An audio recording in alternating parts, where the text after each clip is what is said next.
آج دجالی فتنے کے بارے میں کچھ باتیں آپ کے گوش گزار کروں گا۔ پہلی بات یہ نوٹ کیجئے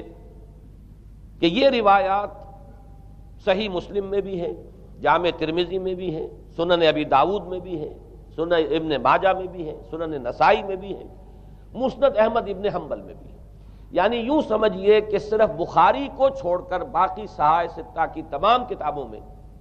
اور بڑے جلیل القدر صحابہ سے یہ روایات ہیں۔ حضرت عبداللہ ابن عباس رضی اللہ تعالی عنہما حبر الامہ، حضرت عبداللہ ابن عمر رضی اللہ تعالی عنہما، حضرت ابو سعید خدری رضی اللہ تعالی عنہ اور حضرت ابو الدرداء رضی اللہ تعالی عنہ، ان صحابہ سے ان کتب حدیث میں جو روایات مروی ہیں وہ یہ ہے کہ جو شخص دجالی فتنے سے محفوظ رہنا چاہے وہ سورہ کہف کی ابتدائی اور آخری آیات کی تلاوت کرے۔ بعض روایات میں تو صراحت ہے ابتدائی اور آخری، بعض میں مطلقاً فرمایا گیا کہ 10 آیات سورہ کہف کی انسان کو دجال کے فتنے سے محفوظ رکھ سکتی ہے۔ اس اعتبار سے جو تعلق ہے ان آیات کا دجالی فتنے کے ساتھ وہ گویا کہ احادیث صحیحہ سے ثابت ہے۔ نمبر 2 بات جو اب میں عرض کرنا چاہتا ہوں وہ یہ ہے کہ احادیث نبویہ ہی سے دجالی فتنے کے بارے میں جو باتیں ہمیں معلوم ہوتی ہیں وہ کیا ہے، دجال کے کیا اوصاف ہوں گے، کیا خصائص ہوں گے، دجالی فتنے کے کیا مظاہر ہوں گے، کیا آثار ہوں گے، کیا اثرات ہوں گے۔ اس کی وضاحت میں پہلے تو ایک بات نوٹ کر لیجئے، ایک ہے دجالی فتنہ، ایک ہے ایک شخص معین المسیح الدجال، ان دونوں میں فرق ہے۔ معلوم ایسا ہوتا ہے کہ ایک تو شخص ہوگا جس کا ظہور ہوگا، وہ شخص معین ہوگا، اور اگر احادیث کا تتبع کیا جائے تو معلوم ہوتا ہے کہ وہ یہود کا کوئی بہت بڑا لیڈر ہوگا،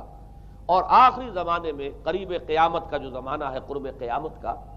اس میں جو بڑی عظیم جنگیں ہونے والی ہیں، ان میں جب یہودیوں اور مسلمانوں کا مقابلہ ہوگا اور بہت کریٹیکل سٹیج پر وہ مقابلہ پہنچا ہوا ہوگا، اس وقت حضرت مسیح علیہ السلام کا نزول ہوگا اور وہ دجال اکبر کو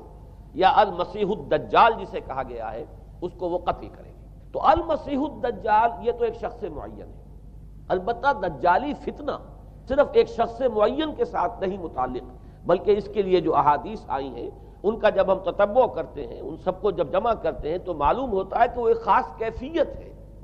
ایک خاص دور میں کچھ ایسی کیفیات پیدا ہو جائیں گی کہ جن کو دجالی فتنے سے تعبیر کیا گیا ہے۔ وہ کیفیات کیا ہیں، میں کچھ احادیث کے حوالے سے وہ میں نوٹ کر کے لایا ہوں، آج آپ کے سامنے رکھ رہا ہوں۔ پہلی بات یہ معلوم ہوتی ہے کہ اس دور میں، اس دجالی فتنے میں، انسان کو جو قواعد طبعیہ ہیں، جو قدرت کی طاقتیں ہیں، کائناتی قوتیں ہیں، ان پر غیر معمولی غلبہ، اقتدار، اختیار حاصل ہو جائے گا، اور وہ دجال متصرف ہوگا ان تمام قواعد طبعیہ پر، بالکل ایسے انداز میں جیسے کبھی انبیاء کرام علیہ السلام کو اللہ تعالیٰ معجزے عطا فرماتا تھا۔ وہ معجزے کہ جو اللہ تعالیٰ کے فضل و کرم سے اللہ کے رسولوں کو عطا ہوئے ہیں،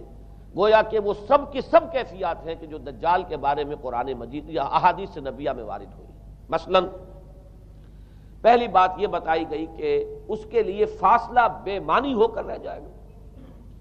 انتہائی تیز رفتاری ہوگی جو اسے حاصل ہوگی۔ چنانچہ الفاظ یہ ہے کالغیث استدبرت الريح، وہ ایک ایسے طوفان کے مانند جو ہے وہ سیلاب آئے گا کہ جیسے کوئی بہت زوردار آندھی جو ہے اس کے ساتھ طوفان آیا کرتا ہے۔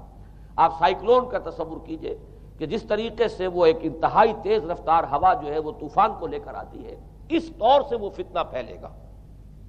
ایک اور حدیث میں الفاظ ہیں فلا تدع قریۃ الا حبطتها فی 40 لیلہ، یہ مسلم شریف کی روایت ہے حضرت نواس ابن سمعان رضی اللہ تعالی عنہ سے۔ کوئی قریہ تک نہیں چھوڑے گا دنیا کی کوئی آبادی چھوٹی سے چھوٹی جس میں وہ نہیں پہنچ جائے گا 40 دن کے اندر اندر۔ یہ اس کی تیز رفتاری کا عالم ہوگا، گویا کہ میں تعبیر کر رہا ہوں اسے ان الفاظ سے کہ فاصلہ بے معنی ہو کر رہ جائے گا۔ اسی کے ضمن میں بعض اور روایات آئی ہیں۔ سواری جو ہے اس دجال کی اس کو گدھے سے تعبیر کیا گیا ہے، اس لیے کہ ظاہر بات ہے اس دور میں اور کسی شے کا اگر تذکرہ کیا جاتا ہوائی جہاز کا یا راکٹس کا تو وہ تو لوگوں کی سمجھ میں نہ آتا، اور پہلے انہیں ساری سائنس پڑھانی پڑتی تب وہ الفاظ استعمال کرتے، لہذا وہ اس کا خچر، اس کا جس پر سواری ہوتی ہے۔ لیکن اس کی تیز رفتاری کے لیے الفاظ آئے ہیں کہ اس کا ایک قدم اگر مکے میں ہوگا تو دوسرا قدم شام میں جا کر پڑے گا، اور الفاظ یہ آئے ہیں کہ اس کے دونوں کانوں کے درمیان فاصلہ جو ہے وہ 40 باع کا یعنی 80 ہاتھ کا ہوگا، بلکہ حضرت علی رضی اللہ تعالیٰ عنہ کے خطبے میں جو اس کا بیان ہوا ہے کہ اس کا ایک کان جو ہے وہ 30 ہاتھ لمبا کان ہوگا اس کا۔ ابھی ذرا یہ صرف احادیث آپ سنتے جائیے، پھر اس کے بارے میں ان سب کو جوڑ کر جو ہمیں نتیجہ نکالنا ہے اس پر گفتگو بعد میں ہوگی۔ اسی طرح آواز کا معاملہ کہ اس کی آواز 4 دانگ عالم میں بیک وقت سنی جائے گی۔ الفاظ یہ ہے ینادی بصوت لہو یسمع لہو ما بین الخافقین، وہ ایک ایسی آواز کے ساتھ پکارے گا کہ جسے مشرق و مغرب کے مابین رہنے والا ہر شخص سنے گا۔ اس کی آواز جو ہے گویا کہ وہ تمام فاصلوں کے جو پردے ہیں اس کے لیے وہ حائل نہیں رہیں گے، بلکہ یہ کہ اس کی آواز جو ہے پوری دنیا میں مشرق و مغرب میں بیک وقت سنائی دے گی۔ تیسری بات معلوم ہوتی ہے کہ علاج معالجہ وہ اس انتہا کو اور عمل جراحی اس انتہا کو پہنچ جائے گا۔ یہاں وہ الفاظ آئے ہیں جو قرآن مجید میں حضرت مسیح کے معجزات کے لیے آئے۔ حضرت مسیح کے الفاظ جو ابرئ الاکمہ والابرص، کہ میں مادر ذات اندھے کو اور جو کوڑھ کا مرض تو ان دونوں کو میں ٹھیک کر دیتا ہوں۔ حضرت مسیح علیہ السلام صرف ہاتھ پھیرتے تھے اور مادر ذات جو نابینا ہے، اندھا، بینائی اس کی آ جاتی تھی، اور کوڑھی جو ہے اس کے جسم پر ہاتھ پھیرتے تھے اس کا کوڑھ درست ہو جاتا تھا۔ ابرئ الاکمہ والابرص، وہی الفاظ آئے حدیث میں کہ دجال کو یہ قدرت حاصل ہو جائے گی۔ نمبر 2 یہ کہ وہ یحیی الموتیٰ، جیسے کہ حضرت مسیح کے الفاظ ہیں وہ احیی الموتیٰ، میں زندہ کرتا ہوں مردے کو۔ حضرت مسیح فرماتے تھے ایک مردے کو قم باذن اللہ، اور وہ کھڑا ہو جاتا تھا۔ بالکل اسی طریقے سے دجال کو بھی قدرت حاصل ہو جائے گی کہ وہ مردوں کو زندہ کرے گا۔ مزید وضاحت ایک حدیث میں یہ ہے کہ وہ ایک شخص کو آری کے ساتھ بیچ میں سے چیرے گا، 2 ٹکڑے کر دے گا، پھر سیدھے گا اور زندہ کر دے گا۔ معلوم یہ ہوا کہ علاج معالجے کا علم اور دوسرے یہ کہ جراحی کا علم جو ہے وہ اپنی ان بلندیوں کو پہنچے گا کہ اس حد تک انسان کی رسائی ہو جائے گی۔ چوتھی بات، اس کو زمین اور فضا پر اس قدر غلبہ حاصل ہو جائے گا۔ الفاظ یہ حدیث کے یامر السماء فتمطر، وہ آسمان کو حکم دے گا بارش برسا اور وہ بارش برسائے گا۔ والارض فتنبت، اور زمین کو حکم دے گا کہ فصلیں اگا اور وہ اگائے گی۔ وَيَمُرُّ بِالْخَرْبَةِ فَيَقُولُ لَهَا اخرجی کنوزک، اور وہ کسی ویرانے پر سے گزرے گا اور اسے حکم دے گا، ویران چٹیل میدان، اور حکم دے گا کہ اپنے خزانے نکال، اور فرمایا اس کا نتیجہ یہ نکلے گا فَتَتَّبِعُهُ كُنُوزُهَا، تو اس زمین کے جو خزانے ہیں وہ نکل کے اس کے ساتھ چلنے شروع ہو جائیں گے۔ زمین پر قدرت، فضا پر قدرت، بارش کا حکم ہوگا وہ بارش ہو جائے گی، آسمان بارش برسائے گا، زمین اپنے خزانے اگل دے گی۔ 5ویں بات، وَيُبْعَثُ مَعَهُ الشَّيَاطِينُ عَلَى صُورَةِ مَن مَاتَ، اس کے ساتھ کچھ ایسے شیاطین مبعوث ہوں گے کہ جو ان صورتوں کو اختیار کریں گے ان لوگوں کی جو مر چکے، من الآباء والامہات والمعارف، جو آباء و اجداد اور مائیں اور دادیاں اور جو بھی جان پہچان والے لوگ ہیں جو فوت ہو چکے ہوں گے، وہ ان کی صورت اختیار کریں گے۔ فَتَأْتِيَ أَحَدَهُمْ فَيَقُولُ أَلَسْتُ فُلَانًا أَلَسْتَ تَعْرِفُنِي، پھر وہ آئے گا اور وہ شیاطین آئیں گے اور انسان سے کسی سے بات کریں گے، کیا تم مجھے نہیں پہچانتے؟ کیا میں تمہارا فلاں رشتہ دار نہیں ہوں؟ اپنی نشانیاں بیان کریں گے اور لوگ پہچانیں گے۔ یہ وہ احادیث ہیں کہ جن کا جو نتیجہ نکلتا ہے اب اس کو پہچان لیجئے۔ وہ نتیجہ یہ ہے کہ حضور صلی اللہ علیہ وسلم نے دجالی فتنے کے جو اوصاف بیان کیے یا جو علامات بیان کی، ان کا حاصل یہ ہے کہ سائنس اور ٹیکنالوجی کی وہ بلندیاں انسان کو حاصل ہو جائیں گی کہ جو چیزیں کبھی رسولوں کے معجزوں سے ظہور پذیر ہوتی تھیں وہ قوانین طبیعہ پر تصرف کے باعث خود انسان کرنے لگے گا۔ یہ ہے در حقیقت حاصل۔ چنانچہ آج آپ دیکھیے وہ جو اس کا گدھا ہے وہ ہمارے آج کل کے ہوائی جہاز ہے، اور آپ کو معلوم ہے کہ یہ رڈار جو ہیں ان کے ہوائی جہازوں کے، یہ بالکل اینڈز پر ہوتے ہیں ان کے بازوؤں پر، اور یہی ان کے کان ہیں، انہی سے انہیں وہ معلومات حاصل ہوتی ہیں۔ خود ان کی لمبائی چوڑائی جو ہے وہ کتنی ہے، اور پھر یہ کہ ان کے درمیان فصل جو ہے وہ 80 ہاتھ کا یا 40 باع کا وہ موجود ہے۔ اور جہاز کی ایک اڑان اب تو کہیں بات پہنچ گئی کہ آپ کو معلوم ہے کہ پوری دنیا کے گرد بھی ایک جہاز جو ہے وہ چکر لگا لیتا ہے چند گھنٹوں کے اندر، لیکن یہ ہے کہ عام جو رفتار ہے اس میں بھی ایک پڑاؤ سے دوسرے پڑاؤ تک، ایک جگہ سے جس کو ہاپ کرنا کہتے ہیں، یہ بھی کم سے کم 500-700 میل کا عام طور پر سفر جو ہے وہ جہاز طے کر رہا ہے۔ اسی طریقے سے ہماری جو سائنس کی، خاص طور پر جو طبی سائنس ہے، اب اس میں جس طریقے سے کہ زندہ رکھا جاتا ہے انسانوں کو، اور وہ ویجیٹیبل چاہے کہا گیا ہے ان کو ہیومن ویجیٹیبلز، لیکن یہ کہ دل کی دھڑکن بھی چلائے جا رہے ہیں، خوراک بھی پہنچا رہے ہیں، آدمی جو ہے وہ زندہ سال ہر سال تک زندہ پڑا رہتا ہے۔ اور یہ کہ سرجری بعض جانوروں پر تو یہ بات ہو چکی ہے کہ کاٹے گئے ہیں اور پھر ان کو سی دیا گیا ہے، جوڑ دیا گیا ہے، یہ تمام جو بھی معجزے ہیں اس وقت سائنس دکھا رہی ہے۔ اسی طرح اگر یہ معجزہ دیکھنا ہو کہ زمین لقدق زمین، جہاں کہیں کوئی آثار نہیں تھے کسی ایک پتے تک کے اگنے کے، اگر وہاں لہلہاتے ہوئے آپ کو چمن دیکھنے ہو تو ویسے سب سے پہلے تو یہ معاملہ ہوا تھا اسرائیل نے جو کر کے دکھایا تھا، لیکن اب تو آپ ابو ظبی چلے جائیے، سعودی عرب میں چلے جائیے۔ سعودی عرب کے اندر حال یہ ہے کہ آپ اگر ہوائی جہاز سے سفر کریں ریاض سے جدہ تک تو آپ کو جگہ جگہ بڑے سرکولر پیچز نظر آئیں گے جہاز سے، نہایت گرین، اور اس کے اندر جو ہے آرٹیفیشل اریگیشن کے ذریعے سے، اور بہت عمدہ وہاں کاشت ہو رہی ہے، اور بہت خوبصورت فارمز جو ہیں وہ تمام کے تمام سرکولر پیچز، اس لیے کہ جو اریگیشن ہوتی ہے وہ ان ویلز کے ذریعے سے ہوتی ہے کہ جو ایک سرکل میں چلتے ہیں اور پانی کی وہ آرٹیفیشل بارش جو ہے وہ ہوتی رہتی ہے۔ باقی یہ کہ فضا سے آرٹیفیشل رین، یہ تو بہت ہی سادہ سی بات ہے کہ فضا کے اندر ایٹماسفیرک کنڈیشنز کو ذرا تبدیل کیا جائے تو بارش آ جاتی ہے۔ اور باقی رہ گیا آواز کا یہاں سے وہاں جانا، وہ تو آواز ہی نہیں، اب تو آپ صورتیں دیکھ رہے ہیں۔ آپ کو نیو یارک میں بیٹھا ہوا خطاب کرے، آپ پوری دنیا کے اندر جہاں چاہیں، وہ آل ورلڈ اینٹینا آپ کے پاس صرف ہونا چاہیے، باقی یہ کہ آپ دنیا کے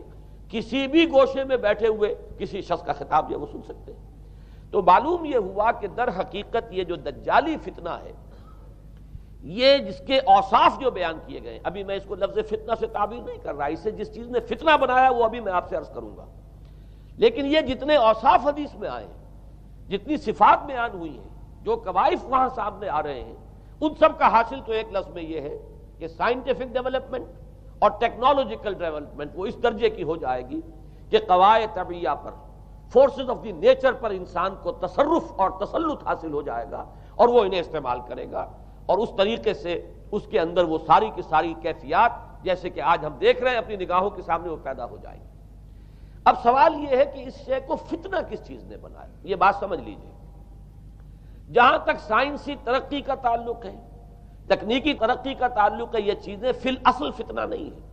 یہ تو وہ علم آدم الاسماء کلہا کا ظہور ہے۔ اللہ تعالیٰ نے ازل میں حضرت آدم علیہ السلام کو جو صلاحیت عطا فرما دی تھی، یہ ایکسفولیشن ہے اس کا ظہور ہے۔ جیسے کہ آم کی گٹھلی میں آم کا درخت ہے، لیکن ظاہر بات ہے کہ اس کو درخت بننے میں وقت لگتا ہے، پہلے وہ 2 پتے نکلتے ہیں، پھر وہ بڑھتا ہے معاملہ، کئی سال میں جا کر وہ درخت جو ہے وہ جوان ہوگا اور وہ پھل دے گا۔ اسی طریقے سے یوں سمجھیے کہ بالقوہ وہ علم حضرت آدم علیہ السلام کو دے دیا گیا، یعنی وہ صلاحیتیں ودیت کر دی گئیں، وہ فیکلٹیز، سمع اور بصر اور فؤاد، دیکھو سنو نتیجہ نکالو اور آگے بڑھو۔ آپ نے چیز دیکھی، ایک سنی، نتیجہ نکالا، اس کو نوٹ کیا، آگے بڑھے، پھر کوئی چیز دیکھی، پھر کوئی سنی، اپنے سابق جو نتیجہ آپ نے نکال کر محفوظ کیا تھا اپنی میموری میں، اس کے ساتھ اس کو ٹیلی کیا، کوئی اور نتیجہ نکل آیا اور آگے بڑھے۔ تو یہ تو سٹیپ بائی سٹیپ، قدم با قدم انسانی علم آگے بڑھ رہا ہے۔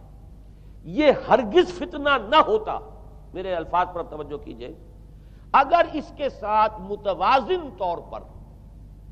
ایمان اور روحانیت کا ارتقا بھی ہوتا رہتا، اگر اس کے ساتھ اللہ کی معرفت، اللہ کی محبت، آخرت کا ایمان، منزل انسان کی جو ہے وہ آخرت ہے، دنیا نہیں ہے، اگر یہ چیزیں ساتھ کے ساتھ ہوتی تو یہ ہرگز فتنہ نہیں۔ فتنہ در حقیقت اسے جس نے بنایا ہے وہ یہ ہے کہ کچھ ایسے اسباب ہوئے ہیں، اور وہ اسباب آج مجھے بیان کرنے کہ در حقیقت موجودہ عیسائیت اس کا سب سے بڑا سبب ہے۔ اس کے نتیجے میں ایک بہت بڑا گیپ ہے، اپالنگ گیپ ہے، بڑا مہیب خلا ہے، بڑی وسیع خلیج ہے جو حائل ہو چکی ہے کہ ایمان اور روحانیت ختم ہوتے چلے گئے،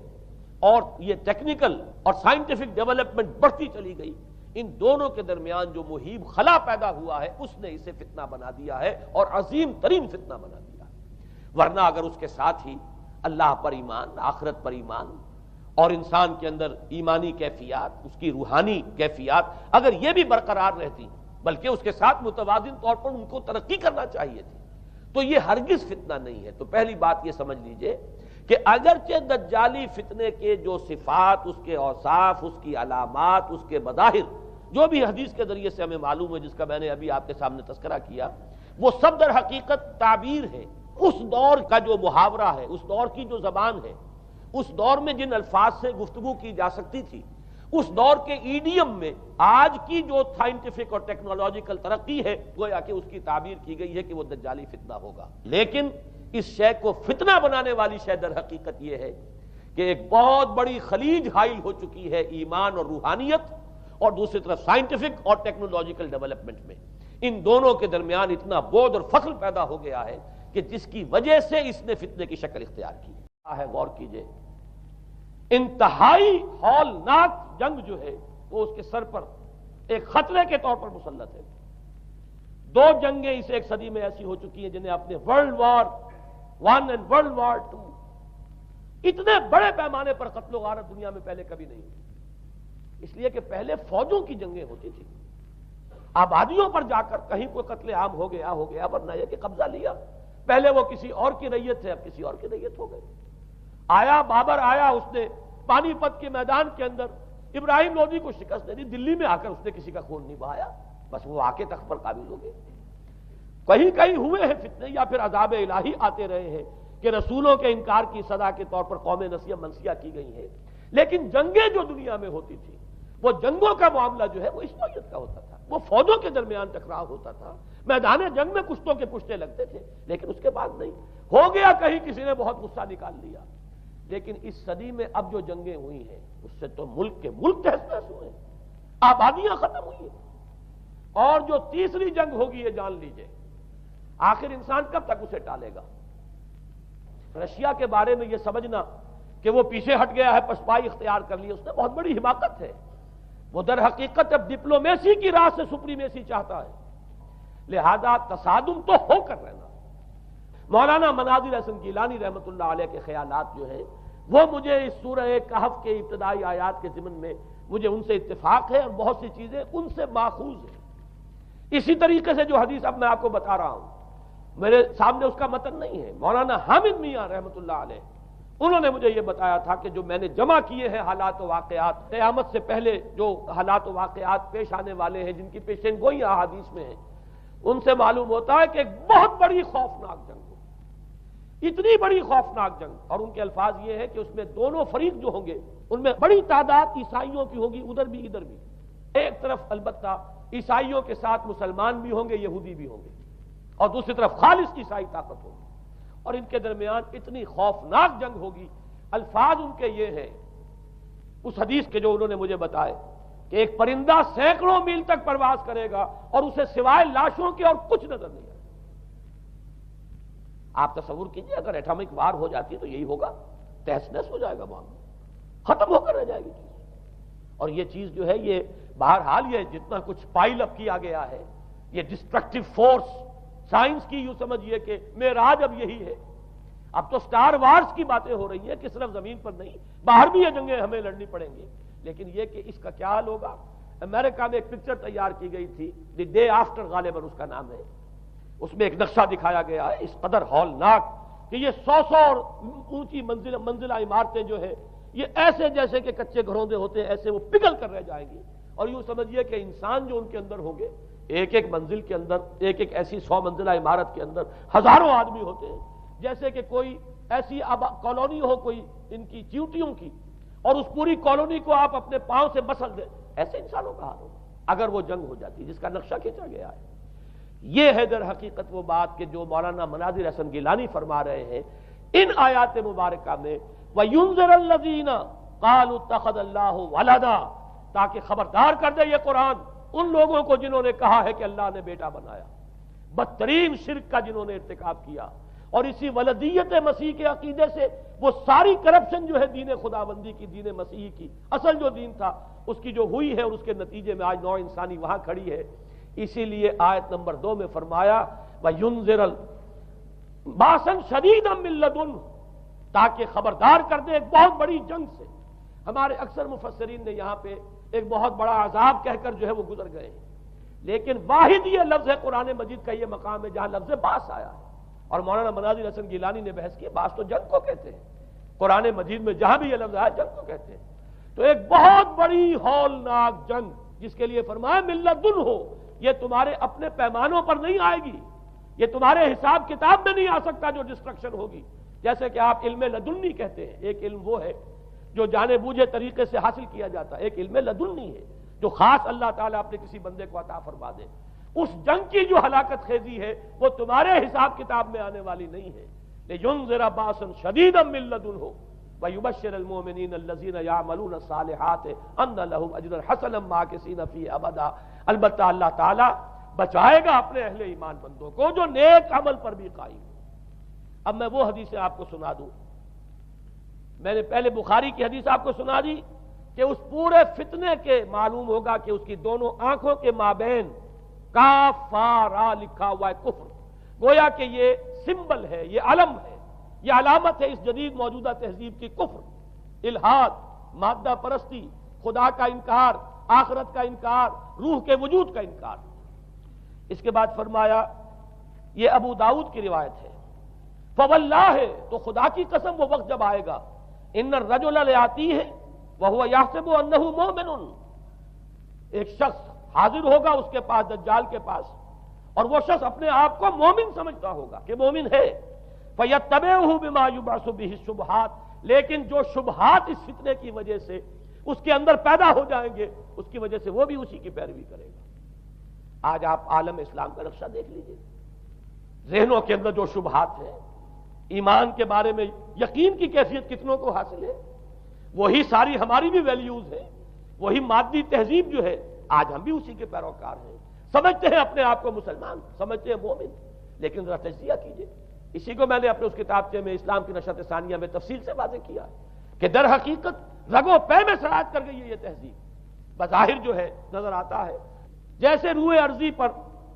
زمین کے اوپر تو آپ کو کہیں اونچائی نظر آ جائے گی، کہیں نیچائی نظر آ جائے گی، کہیں پانی ہے، کہیں خشکی ہے، ذرا اوپر چلے جائیں تو ہوا ہے، ہوا کا غلاف پورے کرۂ ارضی کو اپنے اندر لیے ہوئے۔ یہی حال ہے ہر ملک میں آپ چلے جائیں، نیچے کے لوگوں میں کچھ مذہب نظر آ جائے گا تھوڑا بہت۔ ہندوستان میں بھی اگر کوئی مندروں میں جاتا تو گھٹیا آدمی جاتے ہیں، بیچارے نیچ لوگ جاتے ہیں، بڑا لوگ آدمی کوئی نہیں جاتا۔ ہمارے ہاں بھی جا کے ہوتے ہیں مساجد میں سفارا تو غریب، پردہ رکھتے ہیں اگر کوئی تمہارا تو غریب۔ شہروں میں ایک کاروباری طبقہ ضرور ایسا ہے جو نماز روزے کے ساتھ اس کا ایک شوق ہے، لیکن آپ جا کے دیکھ لیجئے دیہات کے اندر کیا حال ہے۔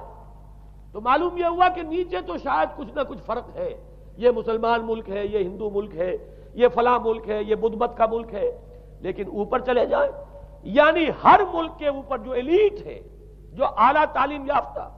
جو آپ کی ملٹری اور سول بیوروکریسی ہے ٹاپ کی، وہ تو ایک ہی رنگ میں رگے ہوئے، ان کا لباس وہی، ان کا رہن سہن وہی، ان کا تمدن وہی، نام کا فرق اگر نہ ہو تو پتہ نہیں چلے گا یہ مسلمان ہے کہ ہندو ہے کہ سکھ ہے، پر پتہ چلے گا وی پی سنگھ نام ہے تو پتہ چلے گا کہ ہندو ہے، لیکن یہ کہ باقی اس کی وضاحت، اس کا لباس، اس کا اٹھنا بیٹھنا، آپ کے ہاں یہ تو کچھ عوامی دور میں آ کے کرتا شلوار جو ہے وہ آئی ہے، لیکن وہ بھی اندرون ملک ہوتی ہے، باہر جا کر ہمارے اپنے ان لوگوں کے جو لباس ہوتے ہیں آپ کو دیکھیے کہاں فرق معلوم ہو جائے گا کہ کون مسلمان ہے اور کون ہندو اور کون پارسی ہے اور کون عیسائی۔ تو معلوم یہ ہوا کہ اوپر ایک ہی گلوبل سویلائزیشن ہے جس کا دور دورہ ہے، اور اس سویلائزیشن کے ماتھے پر لکھا ہوا ہے کافارا، اس میں وہ ایمان نہیں ہے، اس میں الحاد ہے، مادہ پرستی ہے، کفر ہے۔ اس میں آخری حدیث جو میں آپ کو سنا رہا ہوں، حضور نے فرمایا آخر من یخرج الیہ النساء، اس فتنے کی طرف پیش قدمی کرنے والا آخری طبقہ ہوگا عورتوں کا، وہ جب اس تہذیب کی طرف لپکیں گے، یہ طبقہ جب آگے بڑھے گا، یہ جو ہمارے ہاں بھی جلوس نکلتے ہیں، شریعت کا مذاق اڑانے والے جلوس، اسلامی احکام کی نفی کرنے والے جلوس نکلتے ہیں، اور ان کے جس طریقے سے ڈسپلے ہوتا ہے اخبارات کے اندر، جتنا ان کے لیے اعزاز ہے، جتنی ان کے لیے یہاں پر تکریم ہے ہمارے معاشرے کے اندر، اس کو پیش نظر رکھیے۔ آخر من یخرج الیہ النساء حتی ان الرجل لیرجع الی امہ و ابنتہ و اختہ و عمتہ فیوثقها رباطا، یہاں تک کہ ایک بندہ مومن کا حال یہ ہو جائے گا کہ وہ دوڑے گا اور کوشش کرے گا اپنی ماں کو، بیٹی کو، بہن کو، پھپھی کو باندھ کر رکھے کہ وہ نکل نہ جائے۔ یہ حال ہو جائے گا کسی شخص کا۔ آج کتنے لوگ بے بس ہو چکے ہیں، اب وہ باندھ کر رکھنے والے بھی گویا کہ ہتھیار ڈال چکے، ورنہ یہ کہ ایک دور تھا کہ کچھ نہ کچھ باندھ کر رکھنے والے تو تھے، لیکن اب تو آزادی کی صورت آئی ہے تو باندھ کر رکھنے والے جو ہے وہ ہار مان چکے۔ اب تو آپ دیکھیں گے اچھے بھلے نظر یہ آتا ہے، داڑھی رکھی ہوئی ہے، خود جو ہے وہ مذہبی مزاج کے ہیں، لیکن بالکل بے پردہ کو خاتون جو ہے این ان کے سکوٹر کے پیچھے بیٹھی ہوئی یا ان کے کار کے اندر ان کی برابر کی سیٹ کے اوپر بیٹھی ہوئی جا رہی ہے۔ بے پردگی، یہ اباحیت، ہمارے اخبارات کا جو حال ہے اس کو دیکھیے۔ خدا کے لیے یہ رنگین صفحات بند کرو، لیکن مجال ہے جو کسی کے کان پر جوں تک نہیں دی۔ لہذا حدیث کے الفاظ نوٹ کیجئے، آخر من یخرج الیہ النساء، اس فتنے کی طرف پیش قدمی کرنے میں آخری طبقہ جو ہوگا وہ خواتین کا ہوگا۔ حتی ان الرجل لیرجع الی امہ و ابنتہ و اختہ و عمتہ، یہاں تک کہ آدمی دوڑے گا، پکڑے گا اپنی ماں کو، اپنی بیٹی کو، اپنی بہن کو، اپنی پھپھی کو، اور اسے باندھ کے ہی کوشش کرے گا کہ کہیں وہ اس طریقے سے اس دجالی فتنے کے اندر جو ہے وہ اسی کی پیروی کے اندر گھر سے نہ نکل جائے۔ یہ ہے وہ فتنہ جس کی لپیٹ میں اس وقت پوری دنیا آئی ہوئی ہے۔ اب نوٹ کیجئے،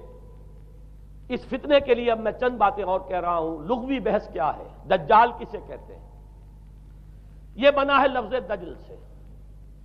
دجل اور فریب یہ ہماری زبان میں بھی مستعمل، دجل و فریب، دھوکہ دینے والی شے، ملمہ، حقیقت کچھ ہو اوپر کچھ اور پردہ ڈال دیا گیا، یہ دجل ہے۔ گندم نمائی جو فروشی دجل ہے، فریب ہے۔ اسی کے لیے دوسرا لفظ عربی زبان کا جو قرآن میں کثرت سے آیا وہ غرور ہے، دھوکہ۔ اصل میں یہ دنیا دھوکہ ہے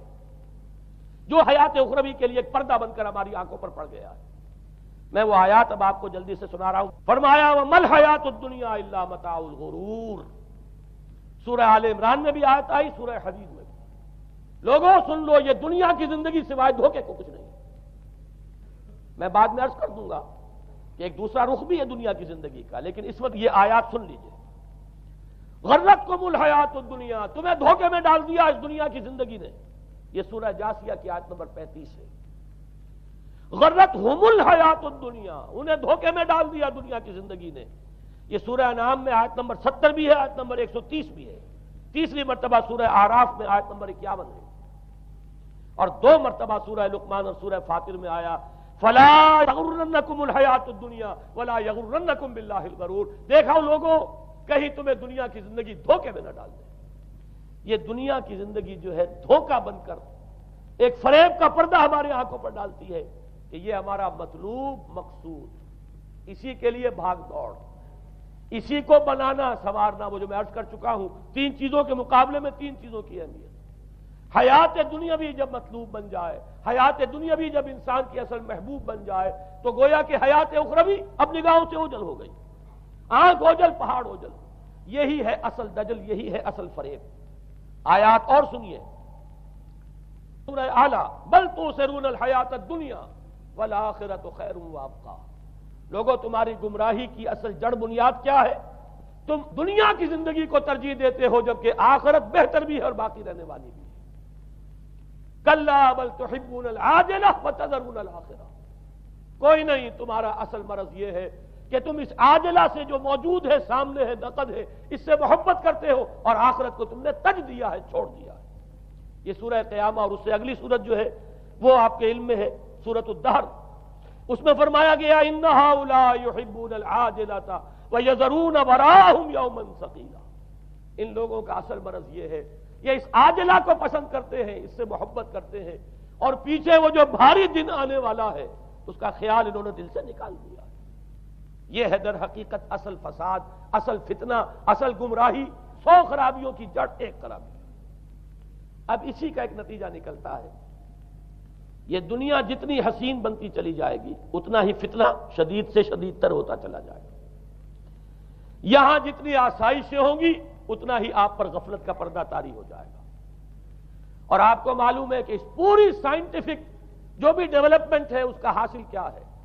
یورپ میں جائیے، واقعتاً دنیا بڑی حسین بن چکی ہے۔ امریکہ میں جائیے، واقعتاً بہت حسین دنیا ہے۔ ابو ظبی میں جائیے، بڑی حسین نظر آئے گی دنیا، کارنیشز جس طریقے کے آباد ہیں۔ یہ دنیا کا حسن جتنا بڑھے گا اتنا ہی یہ آنکھوں پر اور بھاری پردہ ڈال دے گی، آخرت سے آپ کو غافل کر دے گی۔ یہی دجل ہے، یہی فریب ہے، یہی فتنہ دجالی ہے۔ یہی وجہ ہے، دیکھیے یہ جو آیات آج میں بیان کر رہا تھا اس میں آخر میں فرمایا انا جعلنا ما علی الارض زینۃ اللہ لنبلوہم ایہم احسن عملا۔ ہم نے اس زمین کے اوپر جو کچھ ہے اسے اس کا بناؤ سنگھار بنا دیا ہے، زینت بنا دیا ہے، تاکہ ہم جانچیں، پرکھیں، امتحان لیں کون ہے اچھے عمل کرنے والا۔ یعنی رخ روشن کے آگے شمع رکھ کر وہ یہ کہتے ہیں ادھر جاتا ہے دیکھیں یا ادھر پروانہ آتا ہے۔ اللہ تعالیٰ نے اسی امتحان میں ہمیں ڈالا ہے۔ اس دنیا کی یہ زینت ہے، زیبائش ہے، آرائش ہے، چمک دمک ہے، یہاں کی رونقیں ہیں، ان کو دیکھ کر آدمی ہل جاتا ہے، انہی کے پیچھے پڑ جاتا ہے، حلال سے حرام سے، جائز سے ناجائز سے، صحیح سے غلط سے، جس طرح بھی ہو یہ رونقیں میں بھی زیادہ سے زیادہ اپنے گھر میں لے آؤں، میں بھی اپنے ہاں وہ آسائشیں فراہم کر لوں، میں بھی یہ تمام چیزیں جو ہے جمع کر لوں۔ اسی کے لیے انسان اپنا نہ صرف یہ کہ پوری زندگی کا اثاثہ اسی میں انویسٹ کر بیٹھتا ہے، بلکہ دیانت، شرافت، ان سب کو بھی داؤ پر لگا دے۔ انا جعلنا ما علی الارض زینۃ اللہ لنبلوہم ایہم احسن عملا۔ ہم نے زمین کے اوپر جو کچھ ہے اسے اس کا زیور بنا دیا ہے، سنگھار، تاکہ ہم ذرا آزمائیں ان کو کہ آیا یہاں کے ہی اسی حسن کے اندر، اسی رعنائی کے اندر گم ہو کر رہ جاتے ہیں، یا اس حسن ازلی تو اللہ تعالیٰ کا جلال و جمال یہ اس کے طالب بنتے ہیں۔ یہ ہے در حقیقت امتحان۔ اسی کو جیسے کہ حدیث میں بھی آیا تھا، شروع کی آیات اور آخری آیات، آخری رکوع میں فرمایا قل هل ننبئکم بالاخسرین اعمالا، اے نبی ان سے کہیے کیا ہم تمہیں بتائیں اپنی زندگی کی جد و جہد میں، بھاگ دوڑ میں سب سے زیادہ خسارے میں کون رہے؟ الذین ضل سعیہم فی الحیاۃ الدنیا وہم یحسبون انہم یحسنون صنعا۔ وہ لوگ کہ جن کی بھاگ دوڑ، جن کی محنت، جن کی کوشش وہ دنیا کی زندگی ہی میں بھٹک کر رہ گئی، اور وہ اپنے کہیں یہ سمجھتے رہے کہ ہم بڑے کامیاب ہو رہے ہیں، بہت اچھے کام کر رہے ہیں، ہم نے اتنی ترقی کر لی، ہم نے یہ کچھ بنا لیا، میں نے یہ جائیداد بنا لی، میں نے یہ کچھ مقام حاصل کر لیا، لیکن مطلوب و مقصود دنیا۔ ضل سعیہم فی الحیاۃ الدنیا، انہوں نے دنیا کی زندگی ہی کے اندر اپنی ساری سعی و جہد کو بھٹکا کر رکھ دیا۔ میں اس کا جو دوسرا رخ بتانا چاہتا تھا وہ ایک حدیث کے حوالے سے ہے۔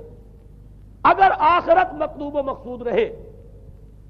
تو یہ دنیا آخرت کی کھیتی بن جاتی ہے۔ حضور نے فرمایا دنیا مزرعۃ الآخرہ، اگر تمہارا مطلوب و مقصود آخرت ہے تو پھر یہ اس دنیا کے اندر یہ کھیتی ہے، بو گے یہاں تو وہاں کاٹو گے، نیک اعمال کرو، خدمت خلق کے لیے کوشاں ہو جاؤ، لوگوں کی ہدایت کے لیے اپنی توانائیاں جو ہے وقف کرو۔ خیرکم من تعلم القرآن وعلمہ، اس دنیا میں محنت کرو گے تو آخرت میں اجر و ثواب پاؤ گے۔ الدنیا مزرعۃ الآخرہ، اگر آخرت مطلوب و مقصود ہو تو دنیا بڑی قیمتی ہے، اس کا ایک ایک لمحہ بڑا قیمتی ہے۔ تو حیات دنیا بھی نہ صرف یہ کہ غیر حقیقی نہیں بلکہ بہت قدر و قیمت کی حامل، لیکن اگر پردہ پڑ گیا، آخرت نگاہوں سے اوجھل اور دنیا ہی مطلوب و مقصود، تو یہ دھوکے کی ٹٹی ہے۔ وَمَا الْحَيَاةُ الدُّنْيَا إِلَّا مَتَاعُ الْغُرُورِ، نہیں ہے دنیا کی زندگی مگر دھوکے کا سامان۔ غرتہم الحیات الدنیا، غرتکم الحیات الدنیا، لا تغرنکم الحیات الدنیا، دیکھنا یہ دنیا کی زندگی کہیں تمہیں دھوکے میں نہ ڈال دے۔ آخری بات عرض کر رہا ہوں، یہی وجہ ہے سورہ بنی اسرائیل میں بھی آخری لفظ جو پہلے رکوع میں وہ کیا تھا؟ وَأَنَّ الَّذِينَ لَا يُؤْمِنُونَ بِالْآخِرَةِ أَعْتَدْنَا لَهُمْ عَذَابًا أَلِيمًا۔ اور وہ لوگ، نوٹ کر لیجئے وہ آیات، إِنَّ هَذَا الْقُرْآنَ يَهْدِي لِلَّتِي هِيَ أَقْوَمُ وَيُبَشِّرُ الْمُؤْمِنِينَ الَّذِينَ يَعْمَلُونَ الصَّالِحَاتِ أَنَّ لَهُمْ أَجْرًا كَبِيرًا وَأَنَّ الَّذِينَ لَا يُؤْمِنُونَ بِالْآخِرَةِ أَعْتَدْنَا لَهُمْ عَذَابًا أَلِيمًا۔ یہاں پر ایمان بالآخرہ جو ہے اس کو اہمیت دی گئی ہے۔ جو لوگ آخرت پر یقین نہیں رکھتے ان کے لیے ہم نے دردناک عذاب فراہم کیا۔ اور یہاں پر بھی جیسا کہ سامنے آ گیا، سورہ کہف جو ختم ہو رہی ہے جن مضامین پر، وہ بھی وہی آیات ہیں جن کے بارے میں حدیث میں آیا ہے کہ دجالی فتنے سے محفوظ کرنے میں ان کی بڑی تاثیر ہے۔ قل هل ننبئکم بالاخسرین اعمالا الذین ضل سعیہم فی الحیاۃ الدنیا وہم یحسبون انہم یحسنون صنعا اولئک الذین کفروا بآیات ربہم ولقائہ فحبطت اعمالهم فلا نقیم لهم یوم القیامت وزنا. یہ وہ لوگ ہیں جنہوں نے اپنی رب کی آیات کا انکار کیا ہے، جن کی دنیا ہی مطلوب و مقصود بن کر رہ گئی ہے،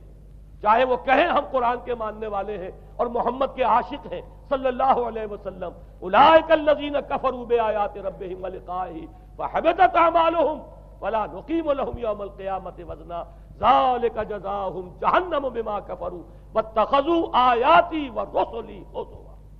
یہ وہ لوگ ہیں کہ جنہوں نے ہمارے رسولوں اور ہماری آیات کا ٹھٹھا اڑایا ہے، اس لیے کہ رسول کہہ رہے ہیں اصل منزل آخرت کی ہے، تم بنائے ہوئے دنیا کو مطلوب و مقصود. تو لاکھ زبان سے عشق رسول کے دعوے کرو، اپنے عمل سے در حقیقت رسول کی تکذیب کر رہے ہیں. اللہ تعالی ہمیں ان سے محفوظ رکھے اور اصل حقیقت ہماری نگاہوں پر منکشف ہو، اور یہ دنیا ہماری نگاہوں پر پردہ نہ پڑ کر رہ جائے، آخرت سے اور اللہ سے ہمیں محجوب نہ کر دے. اس لیے کہ یہی اصل دجالی فتنہ ہے، اور ان سے بچنے کے لیے محمد الرسول اللہ صلی اللہ علیہ وسلم کے فرمان کے مطابق سورہ کہف، میں نے کچھ ابتدائی اور آخری آیات کا صرف حوالہ دے دیا ہے، لیکن یہ کہ اس کے مضامین میں درمیان میں بھی کچھ چیزیں ہیں. اب میں اس طرح ایک ایک لفظ کے حوالے سے تو آئندہ ان کا تذکرہ نہیں کر سکوں گا، لیکن یہ ہے کہ میں موٹے موٹے مضامین انشاءاللہ سورہ کہف میں اس موضوع سے متعلق بیان کروں گا. اقول قولی ھذا واستغفر اللہ لی ولکم ولسائر المسلمین.